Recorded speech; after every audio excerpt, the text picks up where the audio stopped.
புதன்கிழமை டிசம்பர் 3ஆம் தேதி கார்த்திகை தீபம்ல. அதனால கொஞ்சம் வீடெல்லாம் க்ளீன் பண்ணலாம் அப்படின்னு எடுத்து வச்சுட்டுருந்தேன்.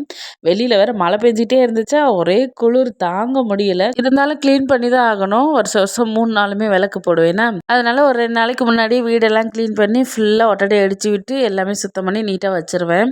நீங்கலாம் அந்த கார்த்திகை தீபத்துக்கு விளக்கு போடும்போது எத்தனை விளக்கு போடுவீங்க அப்படின்றத கமெண்ட்ல சொல்லுங்க. குறைஞ்சது 27 விளக்காவது போடணும் அப்படின்னு சொல்லுவாங்க. அது நமக்கு ரொம்ப நல்லதுன்னு சொல்லுவாங்க. நீங்க கார்த்திகை தீபத்துக்கு விளக்கு போடுறதுக்கு ரெடியா இருக்கீங்களா? எத்தனை விளக்கு வாங்கி வச்சிருக்கீங்க? அப்படின்றத கமெண்ட்ல சொல்லுங்க. நானுமே பழைய விளக்கு மேல இருந்துச்சு. அதெல்லாம் எடுத்து அப்படியே கிளீன் பண்ணியாச்சு. தண்ணியில கை வைக்கவே முடியல. இது கொஞ்சம் சுடு தண்ணி வச்சு எடுத்துட்டு வந்தேன்.